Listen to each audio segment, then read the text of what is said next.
Hi, my name's Carol Lingle. I'm one of the teaching professionals here at the PGA Tour Superstore in Irvine, California. I'm here today to give you the SCGA swing tip. Okay, we are going to talk about the driver, the big dog, okay? We hear everybody say, grip it and rip it. And honestly, that's kind of what we want to do. We want to be able to control it, but we also want to make sure that our body moves correctly, which is something I think doesn't happen a lot with a lot of people when they're doing their driver swing. They're afraid to kind of let go, especially when we get on the golf course. So what we want to do, it's extremely important when we're hitting this big club that we utilize our body properly. So we have our driver set up for our driver. Our ball is going to be placed on the inside of our left heel. And we can carry a little bit wider stance with our driver. We are swinging a little bit bigger, so we definitely can get a little wider stance to give us a little bit more balance. Now with the setup, again, it's going to be like everything else. We get our tilt, we have our body tilt, we have our knee flex. We want to make sure we don't bend too much, tilt over. Now, this is a long club, so we want to make sure we have a nice long sweeping motion with our driver. So we want to make sure that we have eyes stay on the ball here. We want to make sure that we turn back, keeping the club very long, and notice the left arm is incredibly long here, and the right arm starts to fold.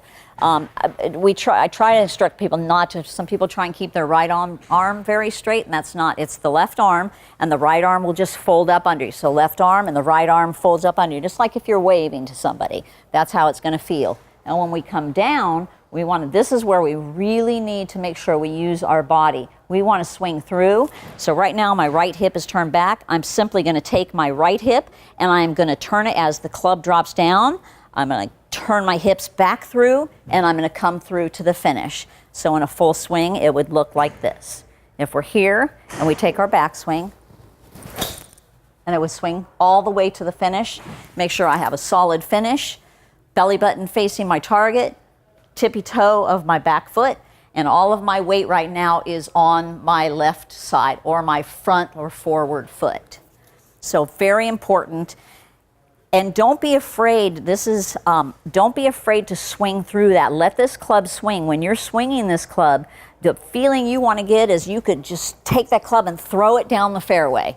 I mean, that's how you want to feel when you swing this club.